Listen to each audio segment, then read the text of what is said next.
For men and women living outside the realms of the law, the high seas of the Caribbean were an exceedingly dangerous place in the golden age of piracy. Danger lurked around every turn, governments employed cunning tactics to stop the pirate menace, and running out of supplies could have been a quick death sentence. As such, pirates and their crews needed havens, places around island and coastal ports where they could safely dock.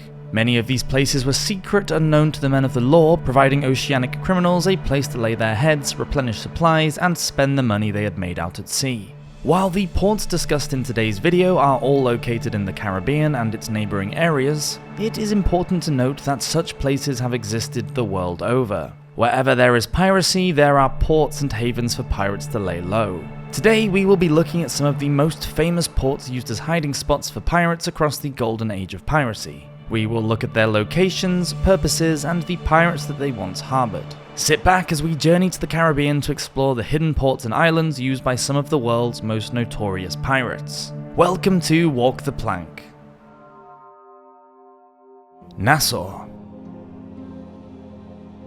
Today, Nassau is the capital city of the Bahamas, with over 200,000 people calling it home. It is the largest city in the Bahamas, located in the center of the tropical archipelago, accounting for almost 70% of all people living in the country. In times gone by, however, it was one of the biggest and most important ports for pirates seeking refuge on the high seas of the Caribbean. Starting from roughly 1696, privateers such as Henry Avery settled on the island, using it as a port to stash plundering goods. Governors from nearby cities were aware of the port and did make an effort to stop the pirates in Nassau, but many attempts failed. The pirates stepped up their game in 1706 when Nassau was completely taken over by English privateers after a Spanish fleet attacked the port. These settlers on Nassau abandoned the town, and over time the privateers abandoned the legality of their acts and turned into true pirates. From Nassau, the pirates would seek out and attack Spanish and French merchant ships in order to plunder goods. The success of the pirates led to the establishment of the Republic of Pirates, and Nassau became a bustling hub for some of the most important pirates in all of history. Nassau would eventually be led by Benjamin Hornigold and Henry Jennings, the former of which would go on to mentor Blackbeard when he arrived in Nassau. Blackbeard would then eventually go on to become the magistrate of Nassau, taking over from his mentor and establishing his own form of law and order to keep the pirates in check. Other famous pirates who used Nassau as a hub throughout the golden age of piracy included Stede Bonnet, Calico Jack, Mary Read, Anne Bonny, and Sam Bellamy. By 1713 there were over 1,000 pirates in Nassau, outnumbering the 100 settlers that remained on the island. It didn't take long for the pirates to expand their work to focus on attacking English ships, and with their own fleet of ships, they became a feared force on the seas. Nassau's affiliation with piracy came to an end when King George I offered his pardon to pirates, stating that any pirate who turned themselves in before January 5, 1718 would be free to go. Initially, less than half of the pirates in Nassau took the deal, but when Benjamin Hornigold accepted, he was commissioned by the English government to act as a pirate hunter. Hornigold ended up capturing 10 pirates, of which 9 were executed. This enforced a new wave of English control in the Caribbean, and piracy in the Bahamas quickly dissipated. Tortuga. Tortuga's story goes back to long before the days of the golden age of piracy. Towards the beginning of the 1600s, the island, located in what is today the northern coast of the island nation of Haiti, served as a hideout for wanted individuals. Criminals, including thieves and raiders, banded along with escaped slaves who sought refuge on the isolated rocky shorelines of Tortuga, and the location became something of a refuge for those who needed it. Many of these criminals were once French hunters who later took to crime upon seeing how profitable it could be. One thing led to another, and soon the settlers of Tortuga found themselves taking to the seas, attacking ships and raiding ports, becoming fully fledged pirates. In fact, the term buccaneer used to describe such individuals may have originated from this very group of people. When the French hunters took to Tortuga, they used a method of curing meat, known as bouquineer, to prepare their food. Later, the people of the Caribbean would come to give them their nickname, the Buccaneers, which would spread to all pirates in the region. As the years progressed, so did the island as a station for pirates. Jean Levasseur, an ex-military engineer, even lent his hand to turn the island into an impermeable stronghold to keep criminals of the seas safe. Part of this included building a castle on the island, complete with 24 guns to ward off the law. Eventually, more and more pirates would come to the island. Pirates and would-be pirates from Europe began to sail over to Tortuga to take up the lucrative career of piracy, and the island was soon bustling with pirates of English, Dutch, and Portuguese origin. So many pirates found safety at Tortuga, in fact, that many of them banded together to form a ragtag band of outlaws known as the Brethren of the Coast. Some of these pirates were privateers who attracted the attention of the Spanish Navy. Tortuga persisted as a port for pirates until the early 18th century, when acts of piracy in the region began to dissipate as pirates were brought out and pardoned by the English government. Port Royal. Port Royal is located in what is now Jamaica, one of the most populous and visited nations of the Caribbean. Located on the island's southeast coast, the town of Port Royal is relatively quiet today, its history revealed by the large walls surrounding the modest buildings. In the golden age of piracy, however, it was one of the most bustling pirate havens of all. Set up in the mid-1600s, the governors of Jamaica initially offered Port Royal to the pirates and privateers in exchange for their assistance with defending them from the Spanish Navy. Privateers flourished here initially, pirates who were legally raiding Spanish ships by permit of the English crown. Eventually, the privateers were joined by pirates, and the town descended into a pirate haven of debauchery and lavish living. The famed and the fortuitous, as well as the aspiring and unknown, all took up residence here, along with petty thieves, escaped slaves, and prostitutes from the mainland. Crime became a staple on Port Royal, and the economy prospered as a result. Bars, ports, markets, and brothels adorned the streets and coastlines, and plundered loot was sold to any who would buy it.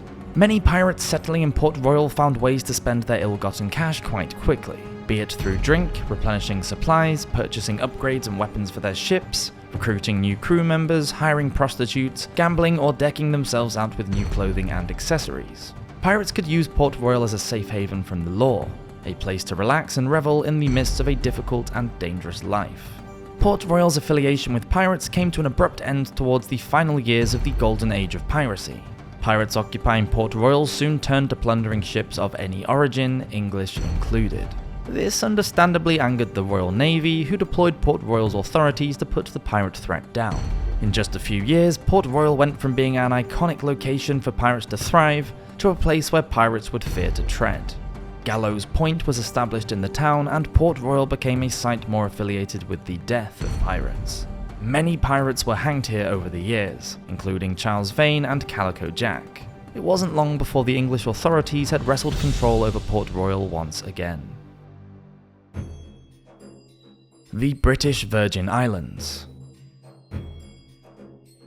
The British Virgin Islands, whose main islands consist of Virgin Gorda, Tortola, Jost van Dyke, and Anegada, are located towards the easternmost point of the Caribbean, towards the north coast of South America.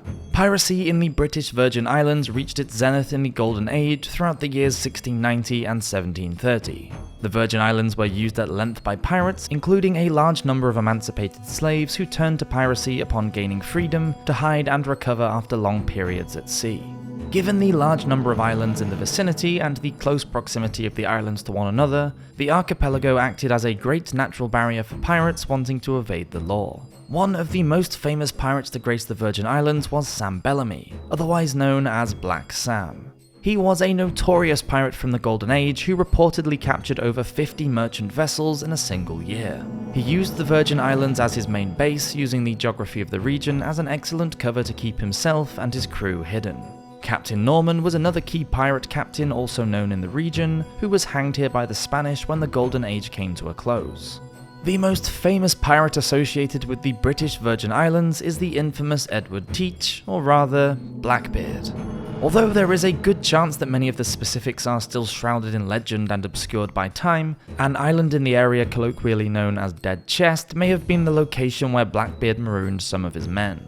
These men were thought to have drowned when swimming between islands, giving another colloquial name to the waters surrounding the adjacent Peter Island, Dead Man's Bay. Bear in mind, however, that there is little historical evidence to support this, and much of what is known about the specifics of Blackbeard's life are still shrouded in myth and legend. If you want to know more about Blackbeard though, we've got a full documentary on him up on this channel. St. Thomas Island. St. Thomas Island is located in what is now the United States Virgin Islands and is located immediately north of the northern coast of South America. St. Thomas Island's origin as a pirate haven can be traced back to the early 1600s, when much of the Caribbean sat on trade routes for English, Spanish, Dutch, and French ships.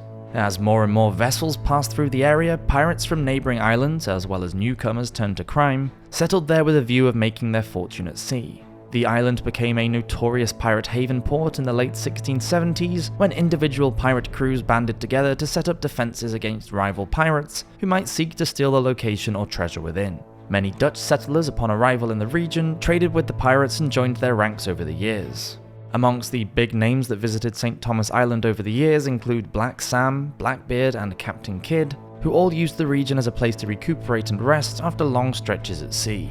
It was a great region for these crews for the same reasons as the British Virgin Islands. The large number of islands in the archipelago made it a fantastic hiding spot for pirates of the region, and many different routes out of the archipelago made it easy for pirates to escape in moments of danger. Today, the island is a site of interest for both archaeologists and tourists who are keen to see and explore such locations as the castle ruins and Drake's Seat, the latter of which was named for Sir Francis Drake, a privateer who was prominent in the region long before the golden age of piracy. The former, the castle ruins of the island, are composed mainly of two fascinating locations known as Blackbeard's Castle and Bluebeard's Castle. Blackbeard's Castle was constructed by Dutch settlers and served the purpose of a gun tower to help defend the island from would-be attackers. It's not known whether Blackbeard had a hand in the construction or manning of the tower, but his presence in the region has been documented. Bluebeard's Tower, on the other hand, was constructed by its namesake. Edouard de Barbe-Bleu put the tower together in the midst of the Golden Age to help protect the region from his rivals. Legend has it that he manned the tower himself, imprisoning a woman named Mercedes within its walls. She is thought to have escaped and in the process gave all of Bluebeard's wealth to rival pirates. So that's a whistle-stop tour of the most important locations of the Caribbean used as pirate haven ports. Many pirates sought comfort and rest in these regions, and the amount of history here runs extremely deep in places. While we have just explored the Caribbean today, it is important to remember that some of the most important pirate havens were outside the region entirely. Ports in Ireland, Southeast Asia, and the coastlines of the United States were just as important to pirates seeking to make their fortune in the infamous Golden Age. Unfortunately, due to the relatively short time period that the Golden Age spanned, there is much that is yet to be learned about these ports and the lives of the men and women who inhabited them. A lot of what is known about pirates is steeped in myth and legend, and many stories about the captains visiting these ports were transferred by word of mouth from the sailors and navy personnel stationed in the regions. Perhaps with future archaeological discoveries, we will learn more and more about these fascinating locations that have become so synonymous with the history of the Caribbean. Thank you for watching this episode of Walk the Plank, and I'll see you next week for another one. Cheers!